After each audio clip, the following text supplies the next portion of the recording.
damos paso al tema que va a tratar Farbatín, presidente y CEO de Coface Holding América Latina.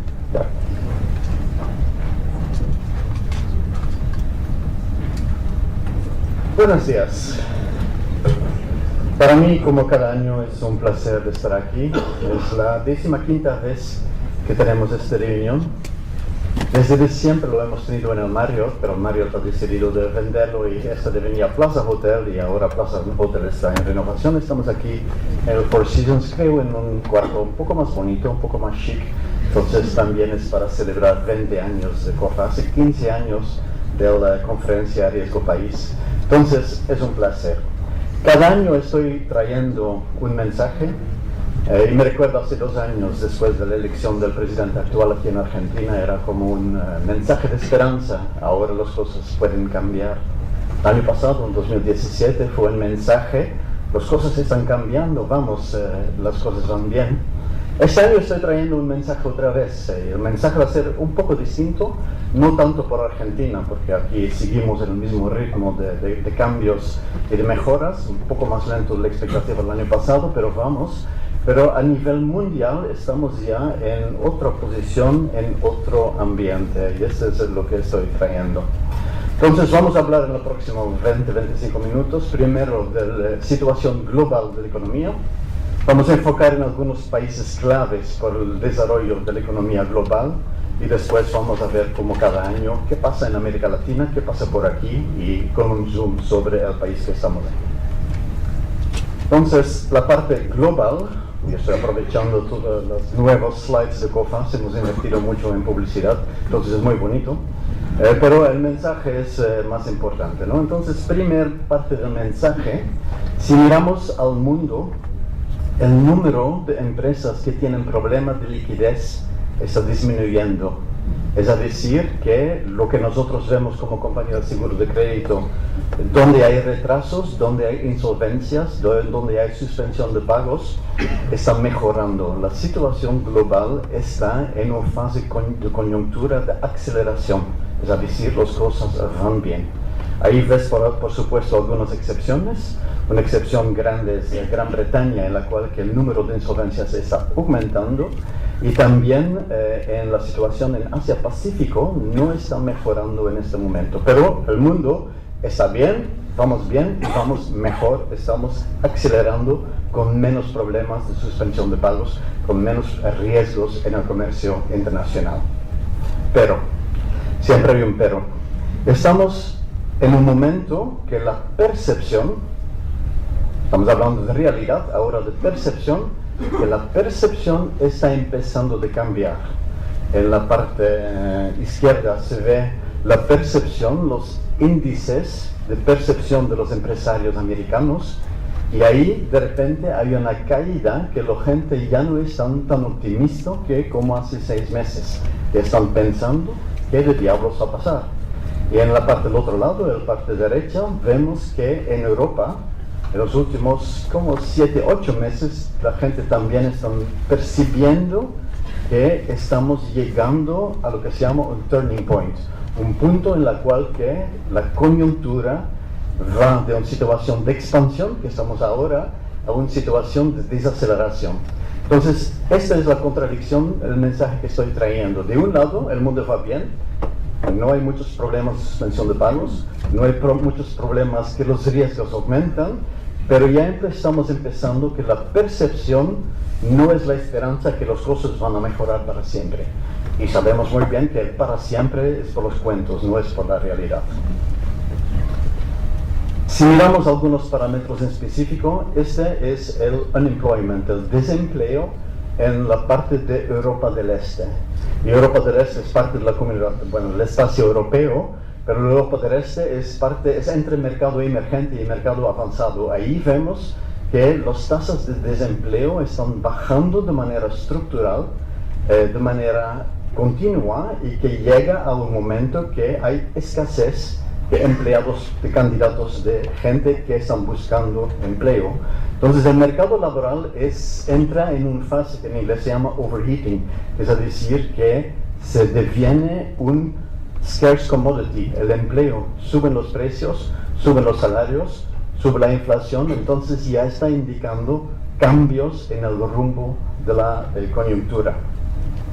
Y ahí vemos en la parte de Asia, tenemos muchos años que la percepción de la gente, el PMI es un índice compuesto de la percepción de los empresarios, que el PMI está subiendo, pero últimamente, como hemos visto en Estados Unidos y como hemos visto en Europa, empieza a bajar, la gente tiene preguntas. Y en el lado derecho vemos el crecimiento del PIB en los países de América Latina. Este es muy distinto porque después de muchos años de una crisis profundo, tuvimos 3 años con contracción más de 3% en Brasil, en fin estamos en 2017 con crecimiento positivo y con 18 una proyección de crecimiento aún más positivo. Entonces hay la contradicción de un lado, que la realidad de las suspensiones de pagos, de los retrasos de pagos está disminuyendo, que está bien. Hay la realidad, la percepción que la gente está empezando a pensar qué va a pasar mañana, y tenemos otra realidad que aquí en nuestro continente, en América Latina, las cosas están mejorando, estamos empezando con una fase expansiva. Y esta contradicción va a dirigir todo lo que vamos a decir hoy, que tenemos la contradicción entre el global y el regional y el local después. Un elemento que es un elemento de dos lados, que el precio del petróleo está subiendo de una manera que ya se ve como estructural, que la tendencia va hacia arriba. Y si miramos los otros commodities, estos son los soft commodities, que para Argentina es muy importante, la tendencia de los commodities es que los precios están subiendo. Que significa que para nosotros, América Latina, que depende mucho de exportación de soft commodities, de hard commodities, de petróleo, depende un poco de un país a otro, si los precios suben, es más dinero que entra en nuestro continente. Es positivo y que ayuda el slide anterior de un crecimiento que aumenta. Pero, ¿qué está pasando? Vemos algo nuevo. Bueno, el año pasado lo hemos mencionado como un problema potencial, ahora lo mencionamos por un problema que está en la mesa. Vemos que el gobierno actual de Estados Unidos entra un nuevo elemento, un elemento que a través de 25 años de globalización no hemos visto, el elemento de proteccionismo, un elemento de nuevas barreras dentro del comercio exterior. Barreras que no hemos expectado, que no viene en el plan de una integración de manera global. Entonces, este proteccionismo, este puede ser el trigger point, el punto que empieza con una nueva fase coyuntural en el mundo. Y si miramos la agenda del gobierno del presidente Trump, vemos paso a paso que el proteccionismo toma una forma estructural dentro de la agenda del gobierno de Estados Unidos. Estados Unidos sigue el mercado más grande, sigue la economía más grande, ya tenemos un número 2, pero sigue el consumidor americano que lidera la economía global. Y vemos que el gobierno está poniendo nuevos elementos, está poniendo barreras dentro del global. Y también ya se ve un poco la agenda, ¿no? ¿A dónde va? Porque el primer gran ruido era la renegociación del Telecán, que los mexicanos son violadores, y como yo vivo en México puedo garantizar que no todos son. Ahora vemos que la renegociación del Telecán pues ya no es tan central en la agenda, es mucho más cosas puntuales contra, al final de cuentas, un país, contra la segunda economía global, contra China. Entonces estamos reentrando en una figura que conocimos de los años 70, de los dos grandes poderes, antes fue Estados Unidos y Rusia, ahora es Estados Unidos y China, que entran en puntos de confrontación. Y este punto de confrontación a través del proteccionismo efectivamente tiene el potencial de declinar un cambio en el ciclo global de la coyuntura. Entonces, si miramos entre Estados Unidos y China, lo que uno importa y que el otro importa, y este contiene ya muchos mensajes, ¿no? Porque la guerra en este momento va sobre aluminio y sobre acero, pero si miramos los grandes volúmenes de un lado abajo, la exportación más grande de China a Estados Unidos son celulares, iPhones y los otros. Y la importación más grande de China de Estados Unidos es soya. Entonces esto ya suena, ¿no? Que si por una razón u otra hay tarifas, hay barreras, hay una ruptura dentro de los flujos como existen ahora, crea problemas, pero crea oportunidades. Porque ustedes conocen algún país que exporta mucho soya y que sería bienvenido tener un mercado grande disponible porque hay barreras.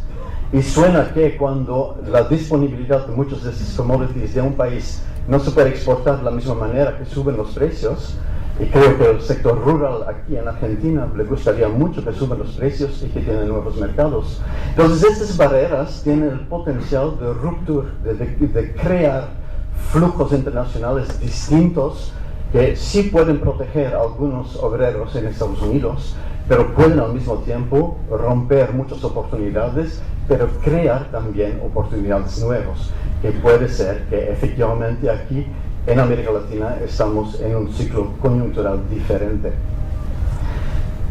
La gente que han venido muchos años a esta conferencia recuerdan este reloj del ciclo económico. Es algo que pues yo estoy siguiendo ya muchos años, además estoy contribuyendo. Y ahí vemos que después de esta gran bajada, la gran recesión de 2009, que después la cosa ahí era en el centro porque había un desfase entre varias partes, pero ahora la economía global está ya bastante lejos dentro de lo que se llama boom del ciclo expansivo. Y la gente que pueden imaginar lo que va a pasar al próximo es que esta curva roja, que son los últimos 5 trimestres, puede subir un poco más, puede ir un poco más a esta esquina aquí arriba, pero en algún momento tendrá que regresar. Y si miramos más, esta es la situación global. Ahora vemos la situación a la izquierda, la situación de Europa. Y ahí vemos la misma recesión de 2009. Vemos después la crisis del euro que hemos visto en esta parte. Pero vemos que la curva roja, donde hay la flecha azul, ya está muy lejos dentro de una fase de expansión. Y la pregunta es, ¿cuántos años más podemos continuar? ¿Cuántos trimestres más vamos a continuar con expandir nuestra economía, en este caso europeo? Y después otra gráfica que es a la derecha para ustedes, es la situación de Alemania. Alemania es un país que depende mucho de exportaciones, entonces la parte baja fue más bajo, pero como tiene la parte de Alemania no tiene tantos problemas con el euro, el crisis ahí, el ciclo que se estuve era más hacia una expansión, pero la curva roja es lo que me interesa, porque en Alemania la roja ya ha dado un rumbo diferente y ya va en la dirección de una contracción. Entonces, en la parte global seguimos expandiendo, todo va bien, los impagos, la suspensión de pagos, los retrasos de pagos están disminuyendo. La percepción está empeorando. Pero a nivel global, el reloj sigue en plena expansión. En Europa la expansión ya está llegando a su límite. En Alemania, que es la industria principal de Europa, ya está girando hacia una desaceleración. Entonces podemos concluir que si el mundo va bien, sí vamos, pero ya tenemos un trigger point, que es el proteccionismo, ya tenemos la percepción de que las cosas no están continuando, ya tenemos indicaciones que efectivamente la coyuntura no está acelerando mucho más en uno de los economías emblemáticos, que es la economía alemana. Y esto es un poco mirando atrás. Los ciclos, la economía, la macroeconomía sobre todo, es algo cíclico. Y hay puntos bajos y puntos altos, todo que sube baja, todo que baja sube. Y estas barras en verde son el número de meses entre el punto bajo y el punto alto. Y vemos ahí claramente, ahí en los años 60, los Golden Years, una expansión global, que todo fue bien, un Golden Age que fue 106 meses de expansión. Después vemos en los años 70 las crisis del petróleo, el primer, segundo, con coyuntura, con ciclos económicos muy cortos. Después vemos la parte 91-2001 con 120 meses de expansión. Es 120 meses, son 10 años, entonces un ciclo económico muy largo, con el Internet Bubble, todo cayó, todo suspendió, y entonces entramos en 2001, 2002, y creo que en Argentina se recuerda muy bien porque fue una crisis muy profunda. Y después otra vez, todo bajo sube, tuvimos 73 meses de expansión que terminó con una crisis con el epicentro dentro de Estados Unidos, con el subprime crisis, entonces 73 meses, 6, 7 años más o menos. Y después de 2008-2009 estamos otra vez en una fase de expansión. Esta es la economía americana de 106 meses, que es igual que igual que los golden years de los años 60. Entonces ahí podemos imaginar que las cosas van a continuar de crecer, que todo va bien, pero si miramos atrás y aceptamos que la historia nos enseña el futuro, pues sí hay probabilidad que este 106 puede ir hasta 120, que tal vez va a ser el recorte jamás a 123, pero no vamos a continuar mucho más con el ciclo expansivo. Entonces ahí esto no refleja el crisis que tuvimos aquí, el crisis del 2014-15, que tenía epicentro dentro de los mercados emergentes. Esta crisis no se ha sentido en Estados Unidos porque si no esta gráfica sería bastante diferente. Entonces si miramos qué pasa por aquí, de lo que viene todos los años también, recuerdo mi gráfico favorito cabalístico que no explica mucho hasta que se entiende, pero ahí se ve claramente los dos crisis, ¿no? Al principio ahí hay una bajada, estas son las tasas de cambio de las monedas de América Latina contra el dólar relativo, ¿no? Relativo a lo que había en 2008. Entonces, claramente una bajada con el crisis grande de 2008-2009, después un periodo de estabilidad y a partir de 2014 todo está cayendo y tuvimos nuestra crisis aquí, crisis de commodities, crisis de la bolsa de valores de Shanghai y una crisis que para nosotros en América Latina, pero también en Asia, era doble de profundo y doble de largo que la crisis de 2008-2009, porque lo de 2008-2009 fue una crisis de los países avanzados. Entonces, si hacemos este gráfico ahora, es la misma gráfica, pero con referencia el diciembre, bueno, el final del año 2015, y la gráfica se ve bastante diferente, ¿no creen? Entre los dos.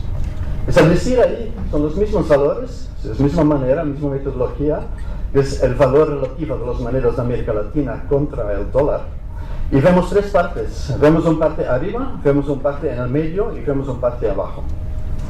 Lo de la parte abajo, desafortunadamente, es Argentina, pero eso no refleja mucho la realidad económica, pero más bien la inflación. La inflación es un problema que en Argentina hay que resolver. Y yo he dicho, el kirchnerismo se terminará al momento que la inflación es por debajo del 10%, mientras seguimos dentro de las consecuencias de 2,5 presidentes populistas. Entonces hacemos abstracción de este por el momento, vemos la parte en el medio y la parte de arriba. Y la parte de arriba es la buena noticia, porque efectivamente en América Latina estamos con muchos países que están en una fase expansiva y que la expansión de las economías de América Latina está acelerando, está mejorando. La de Brasil ha empezado un poco antes, tiene sus propios constraints, su perfect storm, pero en general las curvas están mejorando. El dólar es flojo contra las monedas de América Latina, o al revés, las monedas de América Latina son fuertes contra el dólar.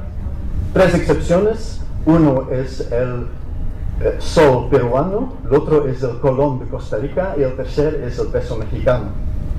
¿Por qué estas son excepciones? Pues por el sol y el colón son excepciones porque la economía es dolarizada. En Costa Rica, si quieres comprar un coche, lo pagas en dólares. Entonces, la variación de la moneda contra el dólar no es tan relevante porque el dólar es parte de la economía real. Y la parte de México es más interesante porque México en este momento no sigue el ciclo económico de América Latina. México sigue su propio, y esto tiene que ver con la realidad, que México es parte del Telecom, del NAFTA, y ahí se ve el bajón, que es la elección del señor Trump.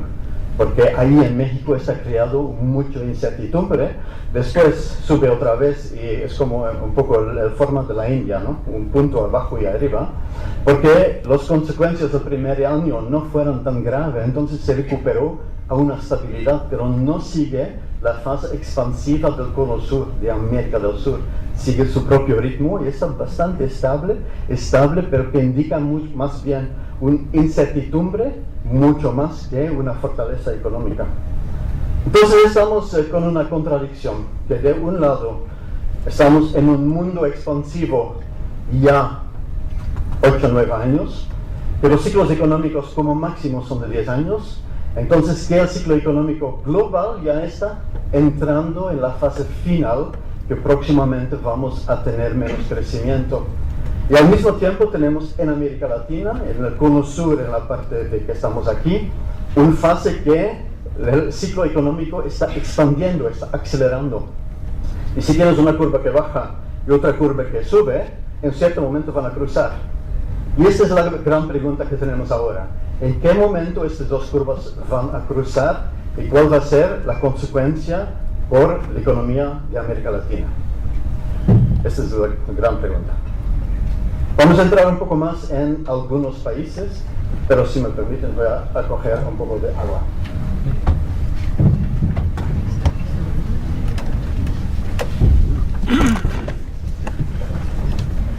Primer punto, si en toda esta discusión el señor Trump y Estados Unidos es central, el antagonista es la República China. Y la economía de la República China ya no tiene este crecimiento de 14% que tuvimos hace años, pero sigue con mucho crecimiento y el año 2017 fue mejor de lo previsto. Entonces hay allá una subida que los números son mejor, es una buena sorpresa. Que tenemos también overwarming, el subida muy rápido de los precios de las viviendas se estabilizó. Y esta fue una decisión muy consciente del gobierno de China de tranquilizar el mercado doméstico para crear dinero, para crear ahorros, para fomentar el consumo doméstico. Porque creo que lo hemos explicado el año pasado, la economía china está convirtiéndose de una economía de producción para exportar a una economía de producción para consumir. Entonces, para consumir necesitas dinero. Si la gente pone todo su dinero en vivienda, pues no hay nada más para consumir. Entonces, desacelerar el bubble o desacelerar el subida de precio, esta crea poder adquisitivo. Y del otro lado vemos el nivel de financiamiento, la expansión de todo lo que es préstamos a individuales, que está también estabilizándose, que no crece mucho, el endeudamiento a nivel personal está estable. Y si miramos primero a la parte de aquí, el endeudamiento que existe dentro de la República China es más bien de empresas y no tanto de familias. Y del otro lado también vemos algo que es muy importante. Estas son las elecciones equivalentes presidenciales en la República China. Cuando tuvimos en 83 las elecciones, había la barra azul y la barra gris de gente que están neutral o en contra de la elección del presidente. El segundo y después Hu Jintao, tantos años después, ya no tenía tanta oposición, es decir, el consenso para las elecciones presidenciales o del jefe, de voz, fue mucho más para consensos. Y si miramos ahora con Xi Jinping, ahora mismo, no había oposición. Todo el mundo era de acuerdo que este señor, es el jefe, que vamos a seguirlo. Entonces, dentro de este gran país, hay un consenso que todo el mundo es detrás de sus presidencias, de sus líderes, que es un contraste muy grande que lo que vemos en Estados Unidos, que hay como un desacuerdo total, de izquierda a derecha, de arriba a abajo, de gente con educación, de gente sin educación, de las fronteras de las costas de California y de New England contra el Red Center, o el centro azul, porque ahí los colores son inversos. Entonces, este es muy diferente, que tenemos un país, la segunda economía mundial, que tiene un consenso contra la primera mundo que no tiene nada de consensos. Y si miramos un poco más en Europa y miramos a Inglaterra, claramente se ve las consecuencias de Brexit y todos los curvas ya están abajo. Entonces el consenso es que, pues, al final de cuentas, desde el punto de vista macroeconómico, este Brexit no fue una muy buena idea. y se ve de un lado la parte de output de construcción y PMI, otra vez la percepción, se ve la producción automotriz y pues en general estas curvas no se consideran un gran éxito.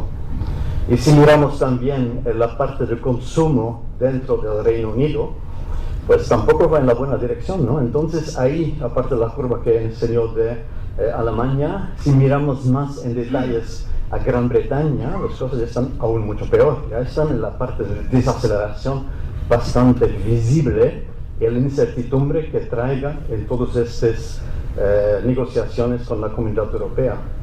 Si vamos a Italia, en Italia también hay elecciones, ahora recién, con un resultado que no es muy fácil para crear un gobierno estable, pero como los italianos son latinos o casi latinos y que siempre tienen mucho optimismo, no se ve aún la consecuencia de la situación política en la percepción, el consumer confidence, en la manera que se reacciona. Entonces, por el momento en Italia, la situación se queda relativamente estable y la situación política no tiene una influencia negativa en contra de lo de Gran Bretaña, en la cual claramente se ve una influencia negativa.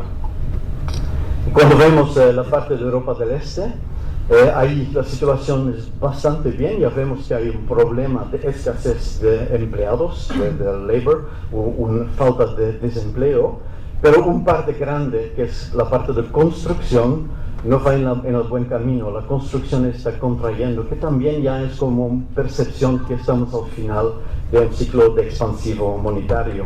Y del otro lado vemos la parte del consumo, retail sales, este sí va en la buena dirección. Entonces, la manera que la gente que tiene poder adquisitivo gastan su dinero ya no es en inversión en edificios, pero es más bien en consumo inmediato. Entonces ahí algunos señales mixtos.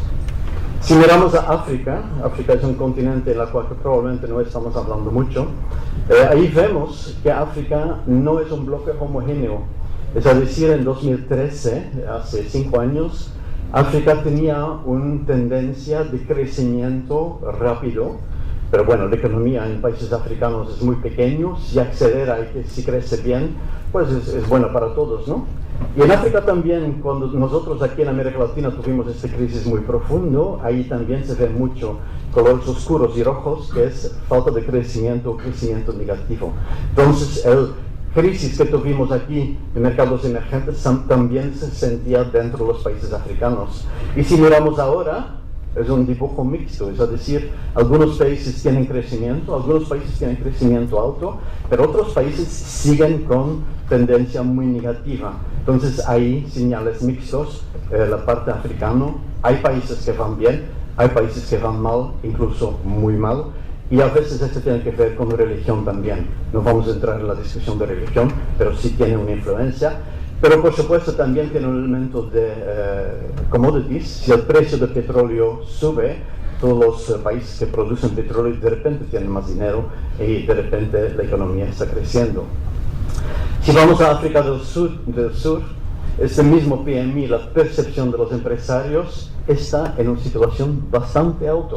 Y esto refleja un poco lo que vivimos aquí en América Latina, que el optimismo, el enganche, las ganas de hacer las cosas está subiendo. En África del Sur también tiene que ver con la situación política, que todos los problemas del pasado ya son del pasado y que hay más optimismo, y ahí se ve que como COFACE hemos aumentado la percepción, la calificación de varios sectores que va hacia algo que es más normalizado. Algunos países más, Turquía es un país grande, mucha gente ahí en el Mediterráneo, y en Turquía sí hay un crecimiento, es una situación económica bastante buena, pero ya con tensión, una tensión más bien financiero y de cuentas del Estado, del balance comercial, etc. Entonces, también una economía en expansión, pero con los primeros señales que las cosas no van a continuar tal como están. Rusia, la gran controversia que tenemos por cyberbullying. Rusia ha tenido un periodo muy mal con el precio del petróleo muy bajo, pero ahora el precio del petróleo está subiendo. También la parte del consumo está subiendo. y el rublo, que tiene que ver mucho con el precio del petróleo, también ha recuperado parte de su fortaleza. Entonces, la economía rusa, que no es muy grande, que es débil, pero en este momento también está mejorando, que ilustra también el apoyo por Putin de su población. Si la gente se siente mejor, tiene más confianza en sus líderes. Entonces, para resumir, estamos en un mundo, en un crossroads, en un mundo que estamos en una fase expansiva. Ahí se ve que la calificación de COFAS en muchos países está subiendo, está mejorando. Incluso Argentina ya es en una calificación B. No olvidamos que veníamos de una calificación D hace algunos años. Pero estamos en un mundo que estamos en el fin del ciclo expansivo, el último tramo, que el último tramo no está hoy, va a llegar, pero no está hoy. Va a llegar tal vez final del año, tercer, cuarto trimestre. En América Latina estamos en una fase expansiva y esta fase expansiva va a continuar por un rato. A un cierto momento vamos a entrar en el cruce entre la desaceleración global y la aceleración de América Latina. La pregunta es cuándo va a llegar y cuál va a ser la consecuencia. En términos de sectores, en América Latina estamos en situación estable y mejorando también. Pero como estamos hablando de América Latina, voy a ceder el podio a Patricia, que va a hablar de los países de aquí. Gracias.